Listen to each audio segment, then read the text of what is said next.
Cholo?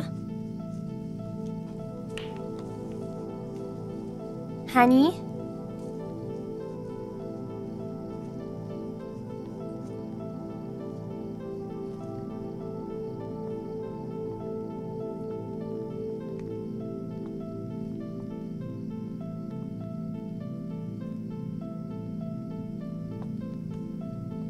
There she is. Good evening, ma'am. Ikaw may kasalanan ka sa akin. Ha? Sabi mo sa akin, inisikaso mo yung kotse. Pinaayos ka naman, di ba? Yes, on your own. Ikaw talaga. Hindi ba sabi ko sa'yo, kontrakin mo tong si Andre? No, it's my fault, sir. Ako yung hindi nakatawag agad eh. Anyways, pare-reimburse ko na lang lahat ng nagastos nyo. Okay, if you say so. Plus 20%, ha? Sir, excuse me. That's my girl. Sir, Always a excuse me, businesswoman. may tawag po Ha? kayo. Oh, okay, sandali. Excuse me. Andre, dito ka na mag-dinner. Sige, sir. Thank you. Han, ikaw na bahala sa kanya. Sige.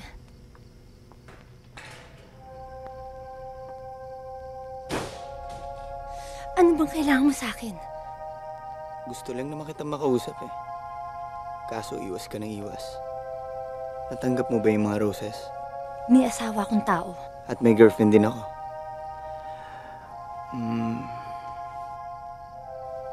Gusto ko lang naman umulit eh. Umulit? Bakit? Hindi ka ba nag-enjoy? Huwag mong guluhin ang buhay ko, Andre. Paano guguluhin? Eh magsisex lang naman tayo. Maraming babae dyan. Ikaw ang gusto ko. Nag-enjoy kasi ako sa'yo ng sobra-sobra eh.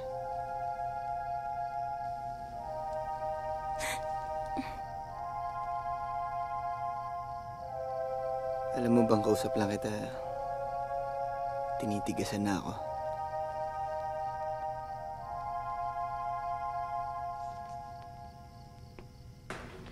Hey, food is ready. Let's eat.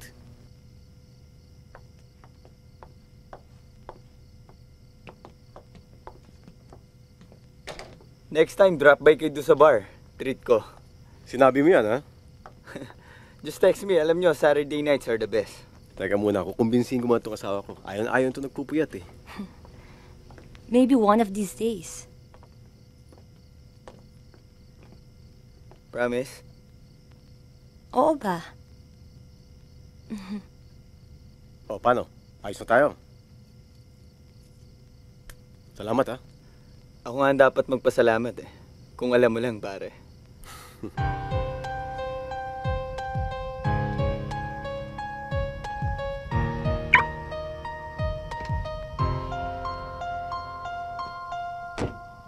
Sayang.